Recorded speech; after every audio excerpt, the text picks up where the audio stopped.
মোদীকে পদত্যাগ করতে বলুন।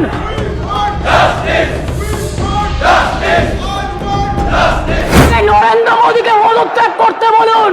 নরেন্দ্র মোদীর পদত্যাগ চাই, তার কারণ সারা দেশের উনি জাতীয় লজ্জা, দেশের লজ্জা। আপনি মেয়েদের প্রোটেকশন দিতে পারেন না, তাই আপনার পদত্যাগ দাবি করছি, স্বরাষ্ট্রমন্ত্রীর পদত্যাগ দাবি করছি। প্রধানমন্ত্রী নরেন্দ্র মোদী জাতীয় লজ্জা, উনি দেশের মেয়েদের নিরাপত্তা দিতে ব্যর্থ। মঙ্গলবার রাজ্য বিধানসভায় ধর্ষণ বিরোধী বিলের সপক্ষে বলতে গিয়ে এই দাবি তুললেন মুখ্যমন্ত্রী মমতা বন্দ্যোপাধ্যায়। মঙ্গলবার বিধানসভায় ধর্ষণ বিরোধী বিলে পূর্ণ সমর্থন জানায় বিজেপি। তবে বিধানসভায় বিরোধী দলনেতা শুভেন্দু অধিকারী রাজ্যে হওয়া একের পর এক ধর্ষণের ঘটনার বিবরণ দিতে থাকেন, তার সঙ্গে জমা দিতে থাকেন ওই সংক্রান্ত খবরাখবরের প্রিন্ট আউট। বিলকে পূর্ণ সমর্থন করেও রাজ্য সরকার ও মুখ্যমন্ত্রী মমতা বন্দ্যোপাধ্যায়কে বারবার নিশানা করতে থাকেন। ধর্ষণ বিরোধী বিল নিয়ে ভাষণ দেওয়ার সময় মুখ্যমন্ত্রীর পদত্যাগ দাবি করে বিজেপি। 36 ঘন্টা ডিউটি করিয়ে আমাদের বোন চিকিৎসককে শারীরিক নির্যাতন করে যে বিভৎসভাবে খুন করা হয়েছে সরকারি জায়গায়, সরকারের কাস্টডিতে, তার বিরুদ্ধে দলমত বর্ণ নির্বিশেষে বাংলা আজ রাস্তায়, ভারতবর্ষ নিন্দা জানাচ্ছে, দেশ জুড়ে প্রতিবাদ হচ্ছে। আন্তর্জাতিক শিল্পীরা গান বেঁধেছেন। আমাদের শত্রু রাষ্ট্র পাকিস্তানের ডাক্তাররা, তাদের সংগঠন নিন্দা প্রকাশ করে বিবৃতি দিচ্ছে। এই জায়গা থেকে বেরিয়ে আসতে চাইছে সরকার। ফাস্ট ট্র্যাক কোর্ট দেশে 752, চালু হলো 409, আপনাকে দেওয়া হলো 123, 20টা এক্সক্লুসিভ পস্কো, আপনি একটাও করেননি। দার্জিলিং 2016 ডিসেম্বর মাস, কার্শিয়াং 8ম শ্রেণীর ছাত্রী। 2022 ফেব্রুয়ারি দার্জিলিং একটি বন্ধ হোটেলে নাবালিকার নির্যাতিত শরীর পড়ে থাকতে দেখা যায়। 23 সালের সেপ্টেম্বর মাস দার্জিলিং এর খড়িবাড়ি 68 বছরের বৃদ্ধা। 23 সালের সেপ্টেম্বর মিরিক নাবালিকা স্কুল ছাত্রী। 23 আগস্ট মাস শিলিগুড়ির মাটিগাড়া নাবালিকা স্কুল ছাত্রী। জলপাইগুড়ি 2016 এক তরুণীকে 2 দিন আটকে রেখে শারীরিক নির্যাতন হয়। এগুলো সিবিআই নাই, কিছু করতে পারছেন আপনি? এই হিসাব আপনি দেখুন। কষাকষি নিয়ে খদ্দরের সাথে বচসা। কামদুনি 2013, শরীর থাকলে যেমন জ্বর জ্বালা হয় তেমনি একটু আধটু রেপও হয়। সিউড়ি ধর্ষণ কাণ্ড, বাচ্চা ছেলেরা একটু আধটু। আপনি আমাকে আপনি যে রেফার করছেন যেগুলো, আমি আপনাকে বলি, আমি রেডি হয়ে এসেছি, আমি রেডি হয়ে এসেছি। এবারে আমি আপনার লাইনে যাচ্ছি। ঠিক আছে, আপনি দিয়ে দিন, আমি I take it down on the portal. এটা না গেলে আমি pregnant her she had a love a pup. দেখুন, আমি দিচ্ছি আপনাকে, আপনি নেন। আনন্দবাজার অনলাইন কামদুনি কাণ্ড দেখুন, দেখুন, দেখুন, দেখুন। এইসব যাবে না, পেপার স্টেটমেন্ট যাবে না, পেপার স্টেটমেন্ট যাবে না।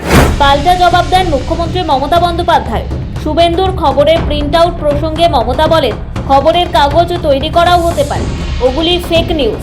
বিজেপি উন্নাওয়ের কথা বলবে না, হাতরাসের ঘটনায় বিচার পায়নি কেউ, এইগুলো ফলিয়ে বলার কথা না। ওই সমস্ত ঘটনা লজ্জা। নারী নির্যাতন ও ধর্ষণের বিরুদ্ধে এদিন খড়গহস্ত হয়ে মমতা জোর গলায় বলেন, আমরা চাই দোষীদের ফাঁসি হোক। কামদুনিতেও রাজ্য অপরাধীদের ফাঁসির দাবি করেছিল, কিন্তু ধর্ষণ ও খুনের মতো নৃশংস ঘটনায় বিজেপি এবং সিপিএম রাজনীতি চালাচ্ছে। বিরোধিতা ও প্রতিবাদের রাজনীতিতে কে এক নম্বর, সেই প্রতিযোগিতায় নেমেছে ওরা। Report on fast track court, দেশের মধ্যে ছোট রাজ্য মিলিয়ে আমাদের সংখ্যা তৃতীয়। এটা পার্লামেন্টের কোয়েশ্চেনে, লোকসভার কোয়েশ্চেনে দেখে নেবেন। আমি আপনাদের বলি, 1913 সালে আমাদের যে 88টা ফাস্ট ট্র্যাক কোর্ট ছিল, তার টাকা কেন্দ্রীয় সরকার বহন করতেন, সেই টাকা দেয়া বন্ধ করে দিয়েছেন 2013 সাল থেকে। তা সত্ত্বেও আমাদের রাজ্যে বর্তমানে 88টি ফাস্ট ট্র্যাক কোর্ট আছে। মহিলাদের জন্য 52টি ডেজিগনেটেড কোর্ট আছে। এবার আপনারা বললেন কামদুনি কেসে আমরা নাকি পিপি চেঞ্জ করেছি। ইনসিডেন্ট ঘটেছিল 7 জুন 2013।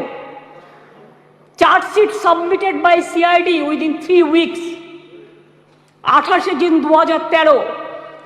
সাপ্লিমেন্টারি চার্জশিট দেওয়া হয়েছিল 10 জুলাই 2013। কিন্তু কোর্ট পাস্ট জাজমেন্ট এটা আমাদের হাতে নেই 30 জানুয়ারি 2016। কোর্টটা তো আমাদের হাতে নেই, কোর্টটা তো আপনাদের হাতে আছে। এটা আপনাদের একটু ভালো রোল প্লে করুন, এটা আপনাদের কাছে আমি রিকোয়েস্ট করব। আমরা ফাঁসি চেয়েছিলাম, তার কোয়েশ্চেনের উত্তর দেওয়া। 3, আপনারা অনেক কথা বলতে বলতে হঠাৎ বলে ফেললেন ট্রেনেও রেপ হয়েছে। ট্রেনটা কার দায়িত্বে? রাজ্য সরকারের। ট্রেনের ভেতরটা রক্ষা করার দায়িত্ব আরপিএফ এর, প্লিজ রিয়েলাইজ। কিন্তু আমি কোনো কাগজ দিচ্ছি না, তার কারণ খবরে কাগজ দিচ্ছি না, কারণ এগুলো নিজেদের তৈরি করা রিপোর্টও হতে পারে। আমি স্পিকার সাহেবকে বলবো ক্রস চেক করুন all of the fake news. মনে আছে আপনাদের? কেউ তো একবারও স্বীকার করলেন না উন্নাওয়ের কথা। আজ থেকে 4 বছর আগে 2020-এ এই সেপ্টেম্বর মাসেই হাতরাসের ঘটনা, যেখানে একটি দলিত মেয়েকে গণধর্ষণ করা হয়, বিচার তো পায়নি, সেও বাঁচেনি। বিভিন্ন রাজ্যে চলছে একের পর এক ঘটনা। এটা গ্লোরিফাই করার নয়। উত্তরপ্রদেশের ঝাঁসিতে চলন্ত গাড়িতে 17 বছরের মেয়ে ধর্ষিতা হয়েছে। উত্তরপ্রদেশের বারাবাঁকিতে 9 বছরের মেয়ে ধর্ষিতা হয়েছেন। উত্তরাখণ্ডের নাট ধর্ষণ, 9 দিন পরে দেহ পাওয়া গেল। উড়িষ্যাতে ধর্ষণ হলো পেশেন্ট।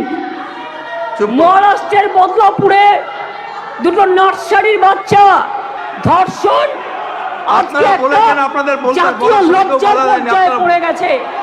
49টি মহিলা থানা স্থাপন করা হয়েছে। সিপিএম আর চিৎকার করে বেড়াচ্ছে, বিজেপির সাথে কম্পিটিশন করছে। আমি ওয়ান না বিজেপি ওয়ান। এ রাজ্যের নারী নিরাপত্তার সঙ্গে বিজেপি শাসিত রাজ্যগুলিতে পরিস্থিতির তুলনা করতে গেলে বিরোধীরা হৈ হৈ করে ওঠে। এদিন মুখ্যমন্ত্রী ধর্ষণ বিরোধী কঠোর আইন প্রণয়নের ওপর জোর দিয়ে বলেন, দেশের বিভিন্ন রাজ্যে প্রতিদিন কোথাও না কোথাও ধর্ষণ, নারী শিশু নির্যাতনের ঘটনা ঘটে চলেছে। কিন্তু মোদী এবং অমিত শাহ মিলে দেশের নারীদের সম্মান ও সুরক্ষায় কিছুই করতে পারেননি। তাই নরেন্দ্র মোদীর পদত্যাগ চাই, অমিত শাহর পদত্যাগ চাই। নরেন্দ্র মোদী দেশের জাতীয় লজ্জা বলে বিধানসভায় তোপ দাগেন মুখ্যমন্ত্রী। আজকে বাংলাকে নিয়ে শুধু বদনাম যারা করছেন, বাংলার সম্মান নিয়ে ভাবুন। বাংলা মাকে বদনাম করলে আপনার গায়েও লাগবে, আমার গায়েও লাগবে। আমাকে আপনারা 50টা কটু কথা বলুন, আমার কোনো যায় আসে না। যেভাবে আপনারা আমাকে অসম্মান করেছেন, আপনাদের প্রধানমন্ত্রীকে আমরা সেভাবে অসম্মান করিনি। কখনো ভেবেছেন যে আপনারা যেভাবে আমার বিরুদ্ধে বলছেন, আমাদের দল যদি সেভাবে প্রধানমন্ত্রীর বিরুদ্ধে বলে, স্বরাষ্ট্রমন্ত্রীর বিরুদ্ধে বলে, আপনাদের মুখ্যমন্ত্রীগুলোর বিরুদ্ধে বলে, আপনারা তখন কি দেখবেন? নির্লজ্জ কুৎসাকারীদের আমি বলি, এটা করে আপনারা আরজি করের ঘটনার বিভৎসতাকে কমিয়ে দিচ্ছেন, এটা বোঝানোর জন্য যাতে আপনারা লাইনটাকে বেলাইন করেন। আগে নরেন্দ্র মোদীকে পদত্যাগ করতে বলুন, নরেন্দ্র মোদীর পদত্যাগ চাই, তার কারণ সারা দেশের উনি জাতীয় লজ্জা, দেশের লজ্জা। আপনি মেয়েদের প্রোটেকশন দিতে পারেন না, তাই আপনার পদত্যাগ দাবি করছি, স্বরাষ্ট্রমন্ত্রীর পদত্যাগ দাবি করছি, বিজেপি মন্ত্রীদের পদত্যাগ দাবি করছি, রাজ্যে যে মুখ্যমন্ত্রী আছে পদত্যাগ দাবি করছি, আর অপোজিশন লিডার গুলি চালাবার কথা বলেছেন তাকেও পদত্যাগের দাবি করছি। এদিন ভাষণের শুরু থেকে মমতা বন্দ্যোপাধ্যায়ের মধ্যে একটি ভিতর থেকে বেরিয়ে আসা আবেগ কাজ করছিল। বহুদিন পর এমন পরিণত, সুসংবদ্ধ, আবেদনশীল অথচ আক্রমণাত্মক বক্তৃতা দিলেন মুখ্যমন্ত্রী। সৌভিক সান্যালের রিপোর্ট, সময় কলকাতা।